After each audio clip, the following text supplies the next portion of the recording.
Extremely unusual ആയിട്ടുള്ളൊരു കാര്യമാണ് പീരിയഡ്സിൻ്റെ ടൈമിൽ കോൺടാക്റ്റിൽ വന്ന് പ്രഗ്നൻ്റ് ആവുക എന്നുള്ളത്. പക്ഷേ സാധ്യത ഒരിക്കലും 0 ആണെന്ന് പറഞ്ഞ് നമുക്ക് തള്ളിക്കളയാൻ പറ്റില്ല. ആ സമയത്ത് പ്രഗ്നൻ്റ് ആയിട്ടുണ്ടെങ്കിൽ നിങ്ങൾ മനസ്സിലാക്കേണ്ട ഒരു കാര്യം, നിങ്ങളുടെ ഓവുലേഷൻ അതായത് എഗ്ഗ് റിലീസ് ചെയ്യുന്ന സമയം പീരിയഡ്സും വളരെ അടുത്ത് കിടക്കുന്ന ഒന്നാണ് എന്നുള്ളതാണ്.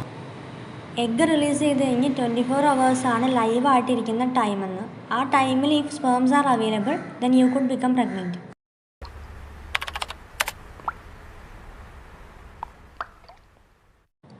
ഹീറ്റ് അപ്ലിക്കേഷൻ ബ്ലഡ് സർക്കുലേഷൻ കൂട്ടുന്നൊരു കാര്യമാണ്. അതുകൊണ്ട് ബ്ലഡ് കൂടുതൽ ഫ്രീ ആയിട്ട് മൂവ് ചെയ്യാതെ കാരണമാകും. പക്ഷെ അതുകൊണ്ട് ബ്ലഡ് ഫ്ലോ കൂടണം എന്നുള്ളൊരു കാര്യമൊന്നുമില്ല.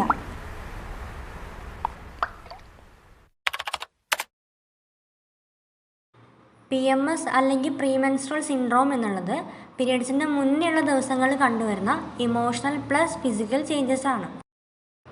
ദേഷ്യം, വാശി, ആൻഷൈറ്റി, ഇറിറ്റേഷൻ പോലെയുള്ള ഇമോഷണൽ ചേഞ്ചസ് പീരിയഡ്സ് ഒരാഴ്ച മുന്നേയും പീരിയഡ്സ് അടുത്ത് വരുമ്പോൾ ചോക്ലേറ്റ് ക്രേവിങ്സ് പോലെയുള്ള കാര്യങ്ങളൊക്കെ സാധാരണയാണ്. PMS ഇമോഷണലി മാത്രമല്ല, ബ്രസ്റ്റിൻ്റെ ബുദ്ധിമുട്ട്, മുഖക്കുരു, ജോയിൻറ്റ് പെയിൻ, മൈഗ്രെയിൻ ഇത്തരത്തിലുള്ള ഫിസിക്കൽ ചേഞ്ചസും ഉണ്ടാക്കാം. ഒരു പരിധിക്കപ്പുറം PMS നിങ്ങൾക്ക് ബുദ്ധിമുട്ടാകുന്നു എന്നുണ്ടെങ്കിൽ ലൈഫ് സ്റ്റൈൽ ചേഞ്ചസിലൂടെയും മെഡിസിനിലൂടെയും നിങ്ങൾക്ക് അതിനെ കൺട്രോളിലേക്ക് ആക്കാവുന്നതാണ്.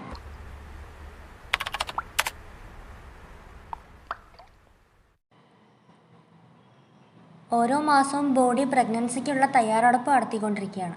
അപ്പോൾ പ്രഗ്നൻ്റ് ആയിട്ടില്ല എന്നുണ്ടെങ്കിൽ എന്ത് ചെയ്യും? അത് യൂട്രസിൻ്റെ ഇന്നർ ലൈനിങ്ങിനെ ഇളക്കി മാറ്റി ബ്ലഡായിട്ട് പുറത്തേക്ക് കളയാണ് ചെയ്യുന്നത്. പക്ഷെ കൂടുതൽ ബ്ലഡ് ഫ്ലോ ചെയ്യുന്നത് കൂടുതൽ യൂട്രസ് ക്ലീൻ ആകാൻ കാരണമാകും എന്നുള്ളത് തെറ്റിദ്ധാരണയാണ്.